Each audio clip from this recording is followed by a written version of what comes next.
शाबाश, बहुत बढ़िया। हिंदी में बोलेंगे खतरा और सुरक्षा।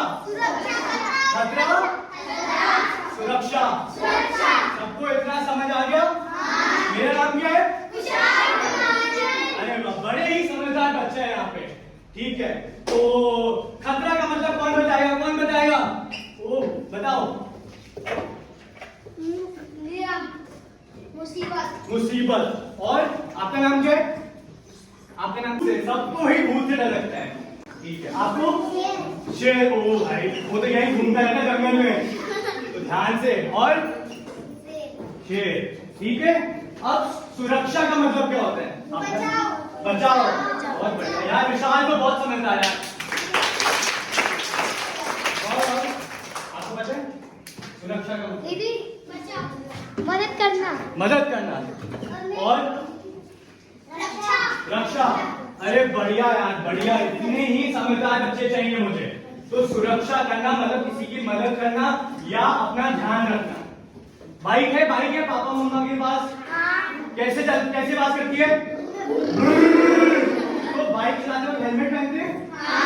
तो उसे सुरक्षा का चीज कहते हैं, है ना? वो सुरक्षा की चीज है ना? हाँ। तो वैसे ही आपके शरीर में कुछ जगहें होती हैं जो खतरा की जगह होती हैं, जहाँ पे किसी को भी छूना मना है। क्या है? कौन सी जगह है? खतरा की जगह जो छूना मना है। ठीक है, तो सबसे पहले खतरा की जगह होती है चेस्ट, छाती, है ना? समझ आया? कौन सी जगह होती है? छाती। और यहाँ पे मना है सिवाय आपके पापा मम्मा और डॉक्टर। जब आपका इलाज कर रहे हो, पापा मम्मा लगाते तो कभी लगाते साबुन छाती पे, है ना? तो बट बाकी किसी और को यहाँ पे छूना मना है।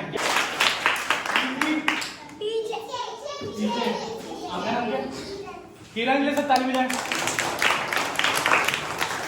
अगर किसी ने यहाँ पे छुआ तो सबसे पहले क्या करना है? चिल्ला के दिखाओ।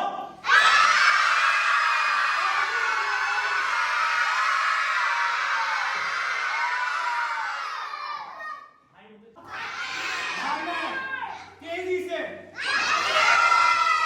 और तीसरा कौन बताएगा?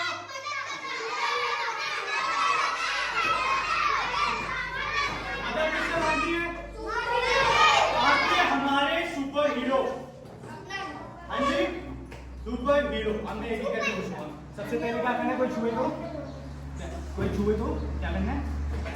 चिल्लाना है। फिर क्या करना है? दौड़ना है, भागना। आपका नाम क्या है? सोनिया।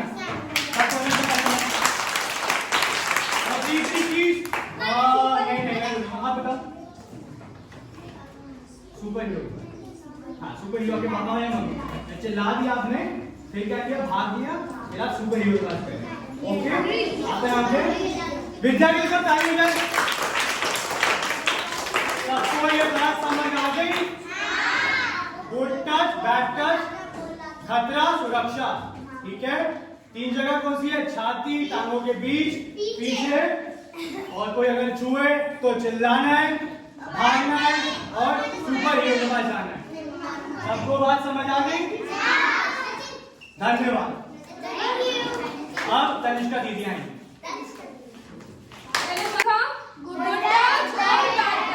ठीक है, अब यहाँ पर अपन कुछ नया सीखते हैं आज। ठीक है, अंग्रेजी में एक शब्द होता है जिसको कहते हैं बुलिंग। क्या बोलते हैं? बुलिंग, है ना? ये किसी ने पहले सुना है? नहीं। बुलिंग किसी ने नहीं सुना? नहीं। बुलिंग का मतलब क्या होता है आपको पता है? याद है? नहीं। क्या नाम है आपका? विशाल। चलो क्लास में विशाल को याद है? तो बुलिंग का मतलब होता है जब भी कोई किसी से मजाक करे, उसे चिढ़ाए, जिससे सामने वाले को बुरा लगे। क्या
बोला मैंने?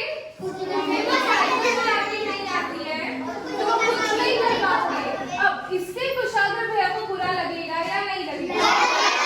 इससे लगेगा, है ना? तो देखो, अपने फ्रेंड्स के साथ आप थोड़ा बहुत मजाक कर सकते हो। जैसे मैंने पहले कुशाग्र भैया को बोला था, क्या बोला था पहले? तो राम श्याम को बोलता है कि श्याम, तुम तो कितने मोटे हो, तुम तो चल भी नहीं पाते हो, तुम तो दौड़ भी नहीं पाते हो, है ना? क्या बोलते हैं राम श्याम को? दौड़ नहीं पाते हो, चल नहीं पाते हो, जिससे श्याम को बहुत बुरा लगता है और श्याम बहुत बार मेरे पास आकर रोता है। ठीक है, अब बताओ ये बुलिंग है या नहीं है? वेरी गुड, ठीक है।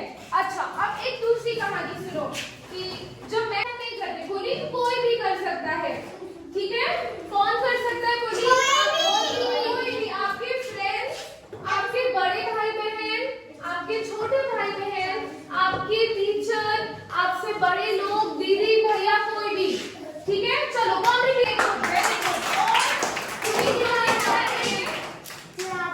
चिढ़ाते हैं क्योंकि गुस्सा आता है। Very good.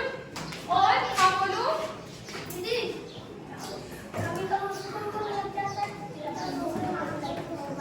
दूसरे मामले तो उसको बुरा लग जाता है। Very good.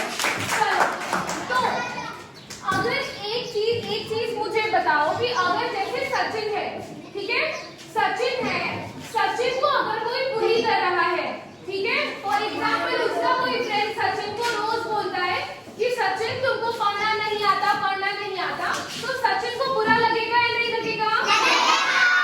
उसका स्कूल आने का मन करेगा या नहीं करेगा?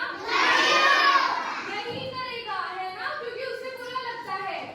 ठीक है, तो बुली करना इसलिए गलत है क्योंकि वो बच्चे को बहुत बुरा लगता है, वो स्कूल आना छोड़ देगा, वो सबसे बात करना छोड़ देगा।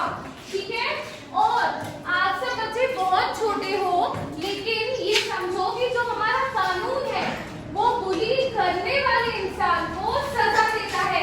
क्या देता है? ठीक है, एक और चीज, आपने अपने आसपास ऐसे किसी को बुली होते हुए देखा है? किसने देखा है? हाथ ऊपर करो। ओ, कितने सारे बच्चे।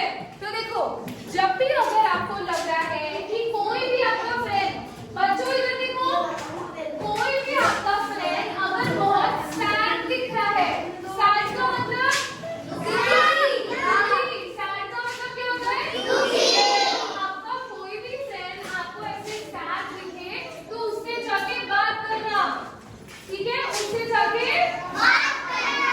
हाँ, और फिर अपने सुपर हीरो के पास जाके सब कुछ बताना। ठीक है, चलो, तो समझ आ गया सबको बुलिंग क्या होता है? सीखा बहुत अच्छा। ठीक है, तो हम लोग ऐसी एक्टिविटी करते रहेंगे यहाँ।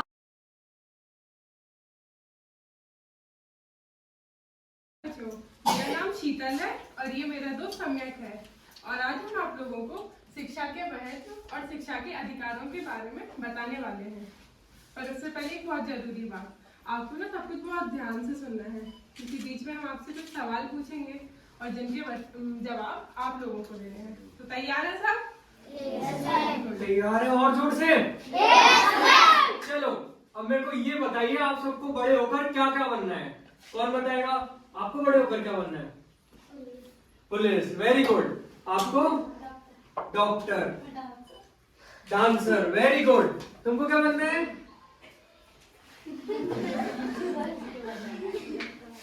क्या बनना है? Engineer, very good. पीछे तुमको क्या बनना है? रुको, मैं वहीं आता हूँ।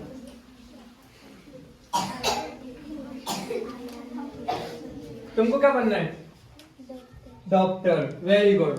ठीक है, आप लोग ये बताओ, वीडियो देख के आपको क्या समझ आया, क्या शिक्षा मिली? कौन बताएगा पहले? जो आपको लगा हो। मेरे को ये समझ में आया। चलो बताओ, कौन बताएगा? आप बताओ। हाँ बताओ, वेरी गुड। सबको शिक्षा का अधिकार। बहुत अच्छे, सब तालियां बजाएंगे। और कौन बताएगा? आप लोग कुछ भी बोल सकते हो। कुछ भी बिल्कुल डरिए मत, बिल्कुल जो मन में आ रहा है वो बोलिए। चलो मैं अच्छे से समझाने की कोशिश करता हूँ। अब देखो, जैसे इस वीडियो में आपने देखा एक तो छोटी सी लड़की थी जो लंगड़ी खेल रही थी, देखा था तुमने लंगड़ी खेली है? किसने यहाँ पे लंगड़ी खेली है बताओ? सबने खेली है, वेरी गुड, ठीक है। फिर एक और जो लड़का था जो टायर घुमा रहा था, किसने घुमाया टायर? सबने घुमाया, वेरी गुड, ठीक है। और एक और लड़का था जो कंचे खेल रहा था, तुमने सब खेला है।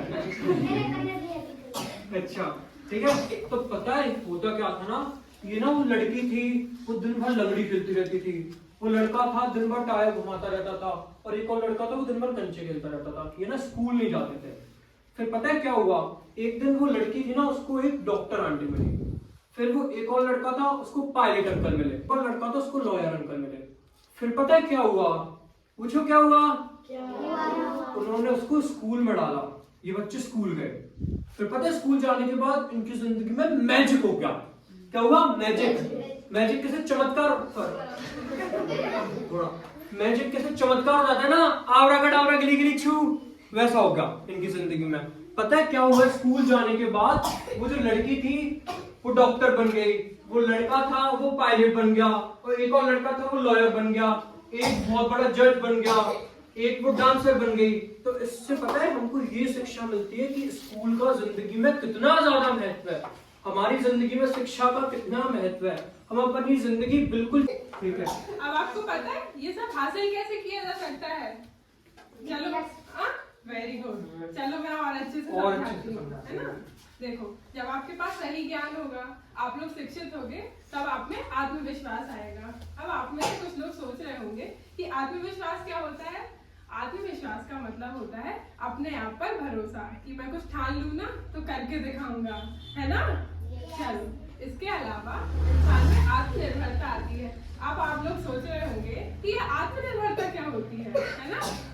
आत्मनिर्भरता का मतलब होता है कि हम अपने काम खुद कर सकते हैं, हमें दूसरों पर निर्भर नहीं होना पड़ेगा। इसे एक उदाहरण के रूप में समझते हैं। देखो, आप मान लो आप लोग पढ़े लिखे नहीं हो, है ना। अब आपको जाना है बैंक तो जानते हो ना आप?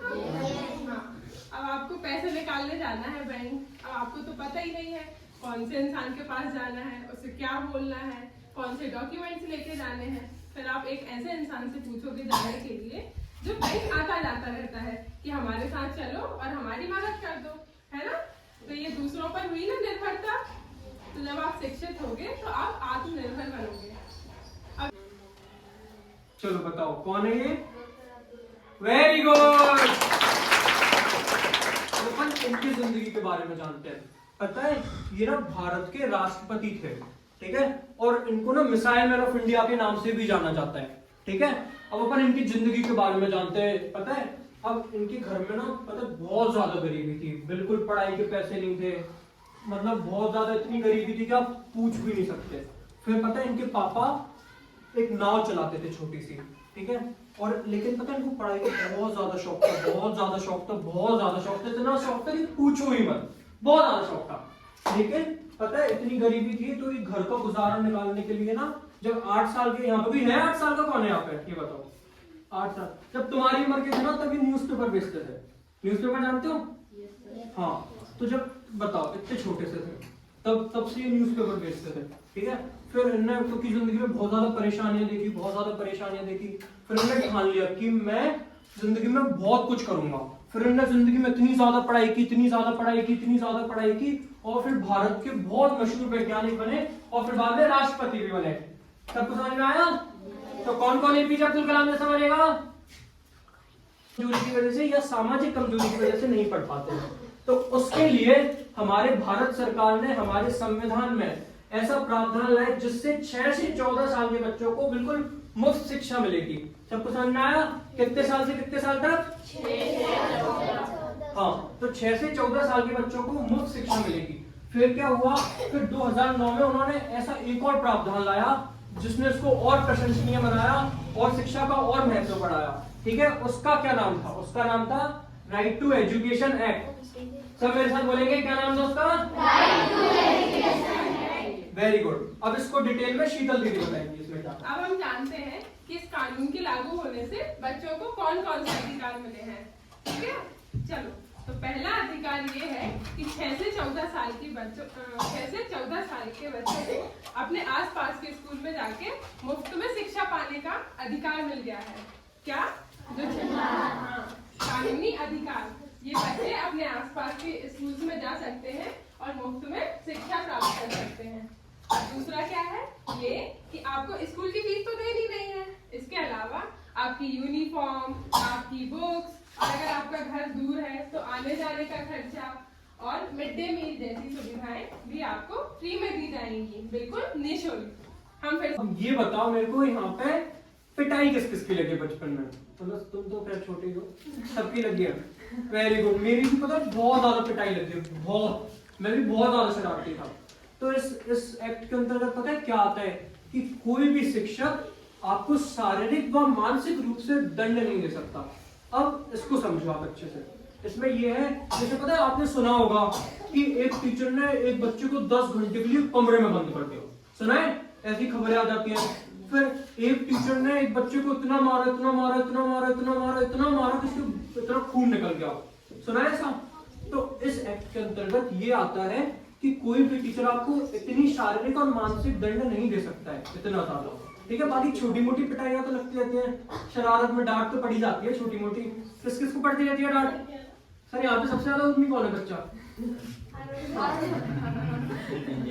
तुम तो लगी रहे हो शुरू से।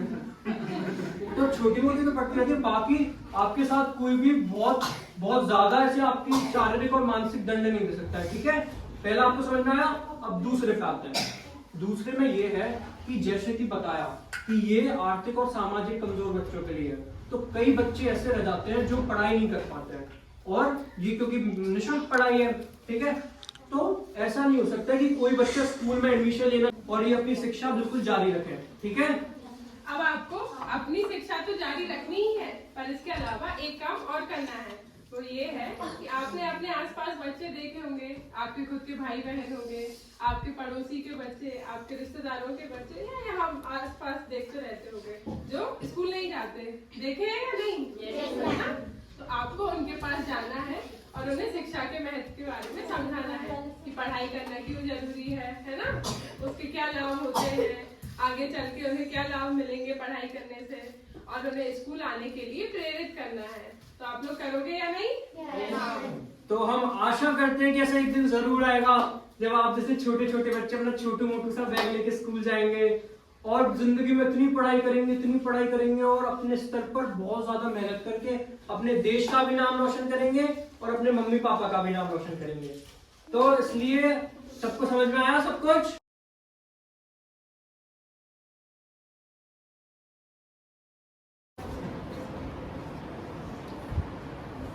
Now, coming on to the basic part of domestic violence.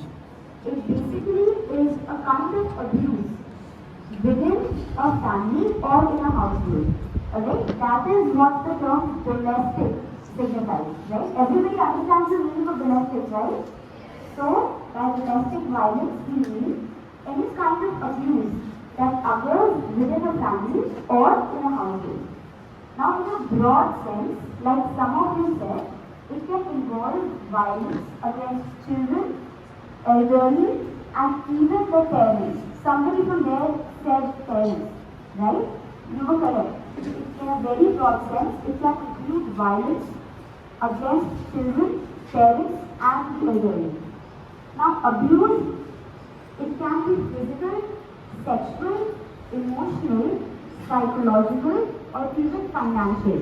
How many types are these? Can you repeat them all? Physical, emotional, sexual, psychological, and financial. Very good, very good. Domestic abuse, it can happen to anybody of any race, any age, any gender, any person of any sexual orientation. It can happen to anybody of any socio-economic background. In terms of domestic violence, which is the first form that you can read there? What do you understand by physical abuse?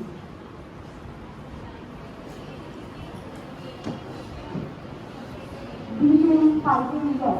Any abuse in a physical form that is intended to hurt the other person. That is what physical abuse stands for. So we studied 5 forms of domestic violence. What was the first one?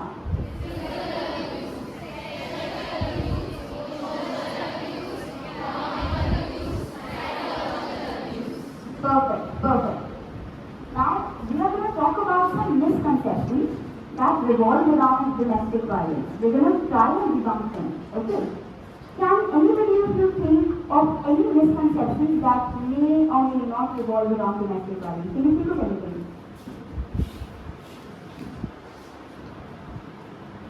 Somebody from there said that men can also be victims. You know, this is a great misconception, not just in India but worldwide, that only the women, they are the victims and men are always the perpetrators. It is not true.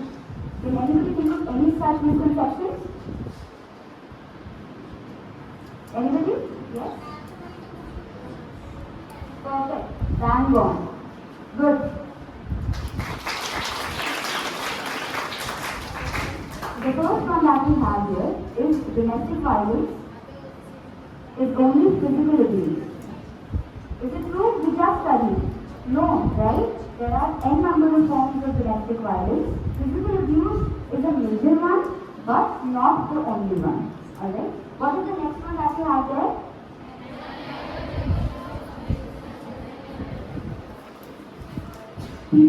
People sometimes assume that it's just the women that are battered.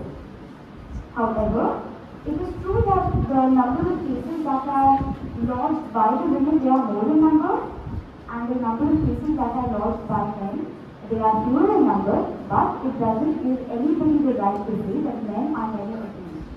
It is definitely not the case. Yes, there may be a slight difference in the statistics of the victims in male and female. However, this that men are never the victims, this is entirely untrue. What is the next one up there?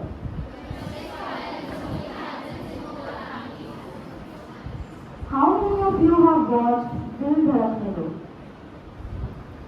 Dil Dhadakne Do? Yes? A few of you have watched. Yes? Priyanka Chopra, Farhan Akhtar. Yeah? Remember when Rahul Bose, who plays Manav, and Aisha Kapoor, I think? Was it Kapoor? Aisha, Priyanka Chopra. Remember when they were on a vacation on their cruise? Manav, he tried to pressurize Aisha to leave the vacation Nepal day, the celebration of her parents, yes. And he tried to pressurize her in going back to to come back to India basically. That was a kind of abuse. What kind of abuse would that come under? Anybody? We just studied 5 forms of abuse. Psychological, yes. That would come under psychological. Why? Because he tried to threaten her, he tried to pressurize her, right? So this domestic violence, it does not happen only in poor families. Where they were vacationing on a cruise, I don't think there is a poor family. Yeah? I think this misconception, it breaks down here only. Correct? What is the next one up there?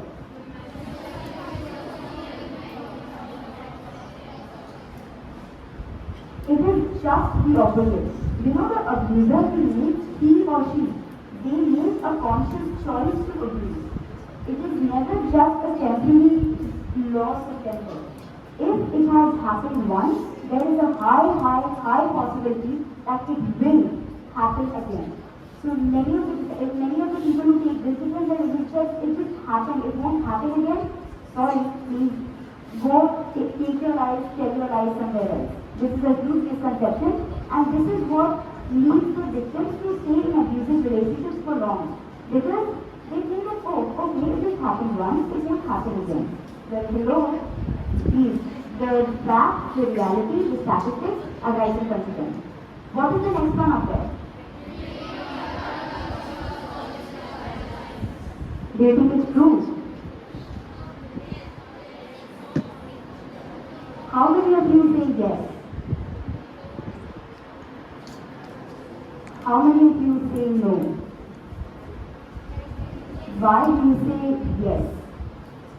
Somebody back there, yeah, why do you say yes?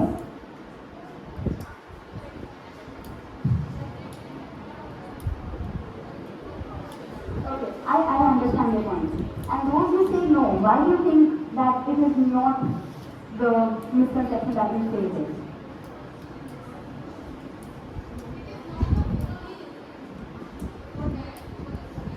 There is your point. See, drugs and alcohol, they can be a catalyst to an attack. They can ensure and they can increase the intensity of the abuse or the attack. But they are never the only enabling factor of it. It can definitely act as a catalyst, but they are not the whole sole reason behind it. The person who chooses to abuse, that is his, I say it again, that is their, alright? Next up, Vidyam will elaborate on the consequences of domestic violence. That does surround it. There are health issues that come with domestic violence. Violence in any form affects not only one's physical health but also mental health, and as you rightly stated. And another issue that comes with it is that it adversely affects one's self-esteem. If someone is a victim of domestic violence, the next day they might feel bad about themselves. They'd say, what was wrong with us that we had to face this? And that does affect their ability to work. If you have low self-esteem, you're obviously reconsidering about yourself, and that affects your ability to work, and that's counterproductive to yourself, and this also forms an economic issue. Violence against an individual can have serious impact on the economy also due to this. The direct cost of that is that, as I just stated, it is impossible for someone to work like they did after being abused. The next day you are always feeling terrible. And you can relate with it. If you have a fight with someone, or there's someone hits you, obviously it is something that takes a toll on you. That leads to loss of income. Let's say someone is a daily wage worker, they probably won't want to go to work the next day. They have that also. If someone is a nurse, the next day they might not be able to work properly. That's an indirect cost. Do you guys know what a direct cost and indirect cost is? I think your life and How easy it is to get legal justice in India? I mean, is it too time consuming or something? So that is obviously an issue. I will be telling you that. Are you asking this in specific reference to domestic violence? Yes. In case of domestic violence, I will be delving into that after this.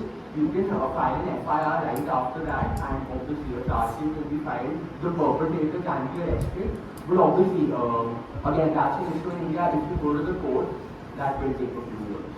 So that will take time. But the person can be arrested right after the incident. If you go to the police and file a first information FIR. But again, that is an issue in India. The complexity of the courts and that is also there. So, as we asked, we can talk about the rights of a domestic violence victim coming from that round.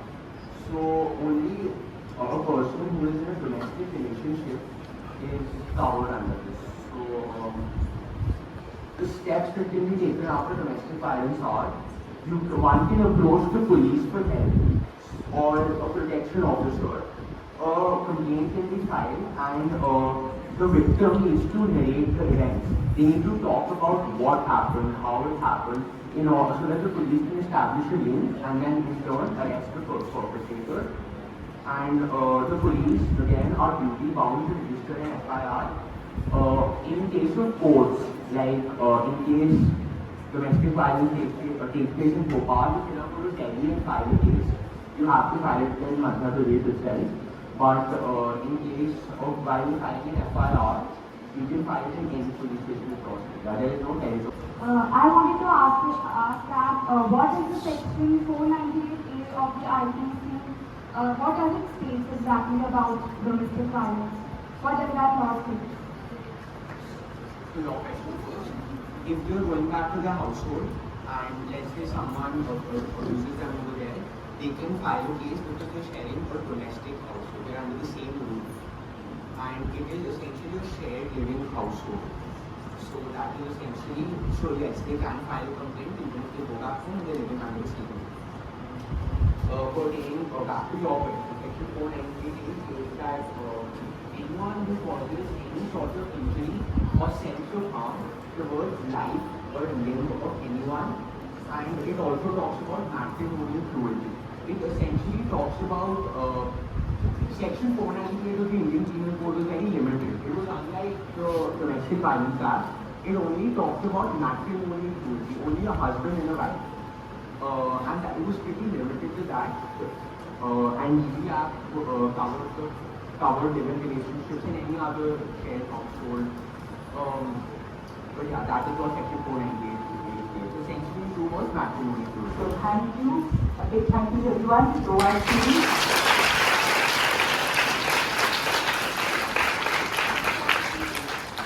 Thank you so much, everyone, for being engaged on this, and best of luck to us.